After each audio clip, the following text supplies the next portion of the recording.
పిల్లవాడు చెప్తున్నాడండి ఒక మాట. చేతుల రంగ శివుని పూజింపడేని, నోరు నవ్వంగ హరికీర్తి నుడువడేని, తదరన్న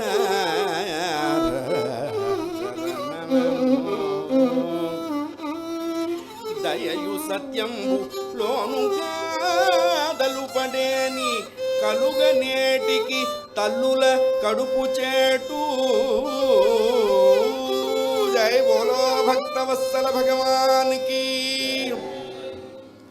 స్వామివారు ఏదో అలా కూర్చొని ఆలోచిస్తున్నవాడు ఉలిక్కి పడ్డాడు.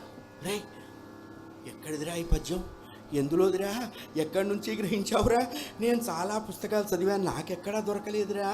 ఎవరు చెప్పారు? మీ అమ్మ చెప్పిందా, మీ నాన్న చెప్పారా, మీ అయ్యోరు చెప్పారా? ఎవరు చెప్పారా? ఇంత అనర్ఘరత్నాన్ని చెప్పావు నాయన, ఎక్కడ సంపాదించావని పట్టుకొని అలా ఊపేస్తున్నాడండి స్వామివారు.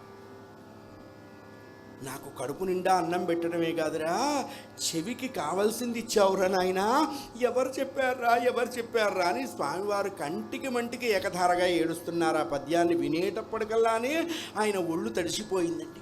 ఇంకొకసారి చెప్పు నాయన, ఇంకొకసారి చెప్పరా అంటున్నారు. ఆ ప్రవాహాన్ని తట్టుకోలేక పిల్లవాడు కొంచెం వెనక్కి వచ్చి, చేతుల రంగ శివుని పూజింపడేని, నోరు నవ్వంగ హరికీర్తి నుడువడేని, దయయు సత్యంబు లోనుగా దలుపడేని. ఎంత అర్థం ఉందో చూడండి. చేతులకి సార్థకత ఎప్పుడు అన్నారు? శివారాధన చేసినప్పుడే సార్థకత. నమశంభవే చమయో. మేమంతా యజుర్వేదం చదవలేకపోయినామండి, ఏంటో ఎస్కేపింగ్ పర్సనాలిటీస్, చదవలేకపోయినామని ఏడుస్తుంటారు. ఏడవకండ్రా, నమశంభవేచ్ ఒక్కటి చదువుకోండి, సంపూర్ణ యజుర్వేదం చదివిన పుణ్యం కలుగుతుంది అన్నారు.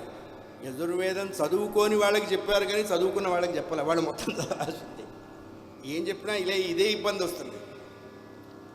శివారాధన చెయ్యందే ఈ చేతులకి సార్థకత లేదు. నోరు నవ్వంగ హరికీర్తి నుడువడేని. మిగతా అన్ని విషయాలకి దీన్ని బాగా వాడేస్తూ ఉంటాం. దేనికి వాడాలో దానికి వాడం. అదే నోరంటే ఏమిటన్నారు? భగవన్నామం చేసేదే నోరు అన్నారు. భగవంతుణ్ణి సదా ధ్యానించేదే నోరు అన్నారు. భగవద్ వైభవాన్ని నవనాడులు తెగిపోయేలా కీర్తించేదే నోరు అన్నారు.